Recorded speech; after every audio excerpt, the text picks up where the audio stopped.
testing for the coronavirus from the comforts of your own home. One lab in Washington State is working on an at-home testing kit they hope to release in the coming weeks.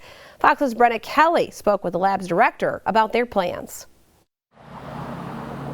So I just wanted to show just how easy it is to do a self-collection. Dr. Charles Saley feels in the midst of a pandemic, knowledge is power. If someone wants the testing, they should be able to get it. As the lab director at Molecular Testing Labs, Saley believes they're close to being able to provide at-home testing kits for the masses. And within 2 weeks, should be able to test 1,000 samples a day.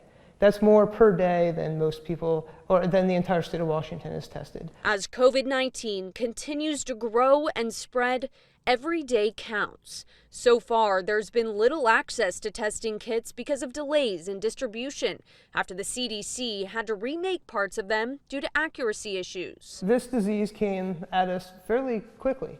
I don't think a lot of organizations were prepared for it. Now, labs across the country are rushing to fill the gap with their own tests. Right now, MTL is validating 5 different at-home kits. Those include nose, throat, saliva, and urine collection methods. So this would get dropped into there? They'll narrow it down to 2 or even 3 kits, just to make sure supply doesn't dry up. But unlike the government's COVID-19 test, which in many cases will be covered by your insurance, MTL's kit will cost you. And they're not sure how much yet. MTL is not looking at this as a way to make profit. We are keeping our margins very, very narrow. Saley says once they're ready to go, they'll first release testing to their network of registered providers. They plan to launch at-home testing about a week after that. MTL's immediate goal, however, is to make sure everyone who needs to get tested is first in line. It's going to be a slow ramp up.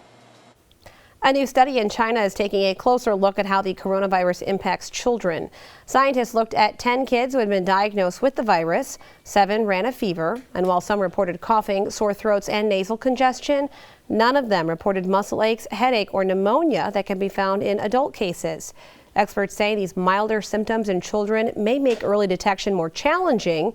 The study also found the virus can be detected for longer periods of time in fecal samples than in nose and throat swabs, which is how quarantine timings are assessed.